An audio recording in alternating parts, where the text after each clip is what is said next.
안녕하세요, 까디입니다.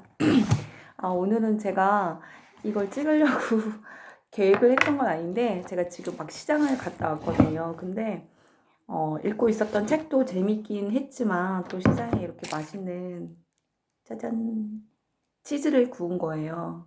이걸 팔더라고요. 해서, 이거 자랑하고 싶어갖고, 그런 겸, 또 오늘 또 제가 요즘 재밌게 읽고 있는 책 헤빗에 대해서 조금 읽어드리고 싶은 곳이 있어갖고 갑자기 영상을 딱 켰어요.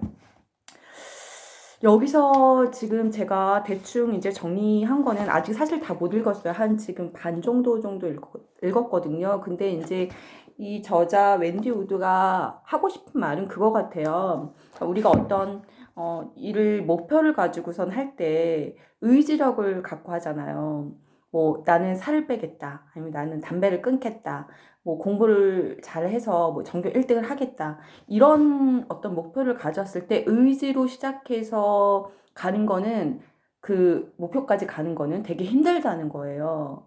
왜냐하면 그 의지력이라는 거는 지속되지 않는다고 해요. 그래서 굉장한 절제력도 필요하고, 그럼 그걸 어떻게 힘들지 않게 성공을 해야 되느냐? 그게 바로 습관, 헤빗이라고 얘기를 하는 거예요. 그래서 여기서 말을 하는 게 이제 저희가 다이어트를 하던 무슨 수학 공부를 하든 학습을 하게 되잖아요. 그럼 그 학습으로 끝나는 게 아니라 반복을 해야 된다는 거죠. 그건 다 알고 계시잖아요. 반복을 해야지 쉬워지는 것이고, 그 다음에 이제 그 반복이 계속적으로 지속이 되면, 계속 지속하게 되면 그게 습관이 되는 거예요. 그래서 습관이 되기 시작하면 그때부터는 내가 굳이 수학 공부를 한다거나 아침에 나가서 헬스를 한다거나 이것이 힘들지 않고 자동적으로 기계적으로 행해진다라는 얘기거든요. 그래서 대부분 성공한 사람들의 얘기가 이런 습관, 좋은 습관들을 많이 들이고 있다. 뭐 이런 것들을 얘기하고 있는데,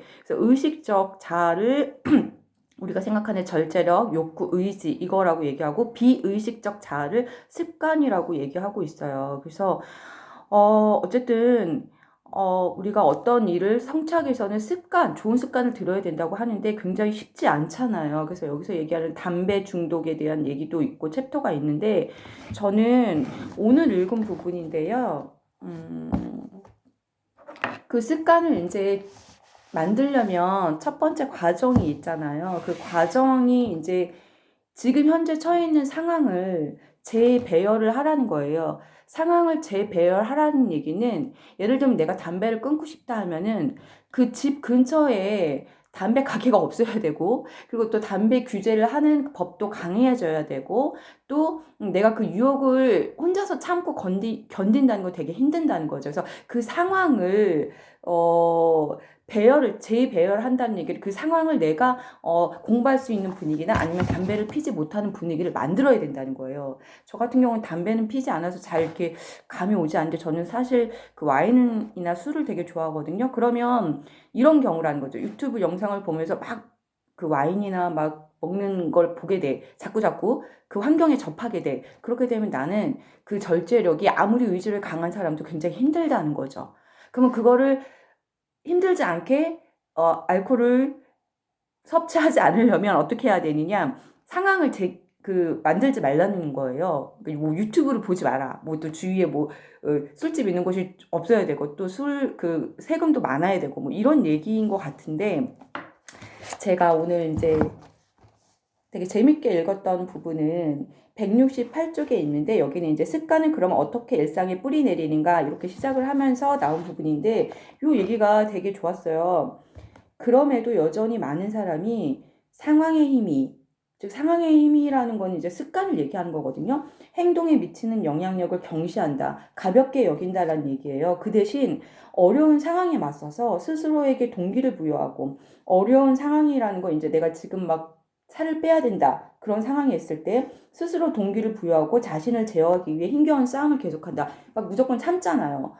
나는 뭐 10kg를 빼기 위해서 이걸 견뎌야 돼, 이런 걸 얘기하는 것 같더라고요. 그래서 그건 굉장히 힘들기 때문에 상황을 재배열하고 적절한 곳에 마찰력을 배치해라, 이런 뜻이거든요. 그래서 170쪽에는 예가 하나 들어있어요. 그래서 제가 또 앞에 너무 길게 얘기를 한 것 같아요. 그래서 조금 빨리 읽겠습니다. 마음껏 먹을 수 있는 중국식 뷔페에서 진행된 한 연구가 있다. 비만인 손님 중에서 약 42%가 음식이 잘 보이는 정면 자리에 앉았다. 일반 체중인 손님들 중에서 정면 자리에 앉은 사람은 27%에 불과했다.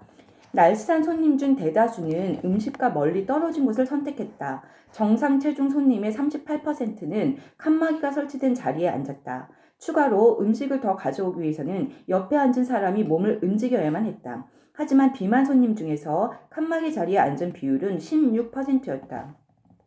그들 중 대다수가 음식을 가지러 가기 쉬운 자리를 선택했다. 이뿐만이 아니었다. 날씬한 손님들은 무릎 위에 네킨을 두는 비율이 더 높았다. 나 이거 공감하는 게요. 제가 지금 살이 굉장히 많이 쪘거든요. 근데 예전에 살이 안 쪘을 땐 사실 제가 이렇게 네킨을 항상 무릎에 뒀거든요.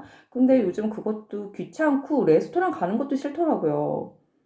그냥 집에서 그냥 혼밥 먹는 거예요. 혼술 막. 비만 손님들 중에 같은 행동을 한 사람은 25%에 그쳤다. 네키는 음식을 가지러 가는데 아주 사소한 방해물에 불과하다. 하지만 이미 살펴봤듯이 아무리 작은 마찰력일지라도 큰 차이를 만들어낼 수 있다. 여기서부터 되게 좋거든요. 당신은 어떤 방법으로 차이를 만들어내고 싶은가? 여전히 자신의 의지력만이 자신의 운명을 결정할 수 있다고 생각하는가?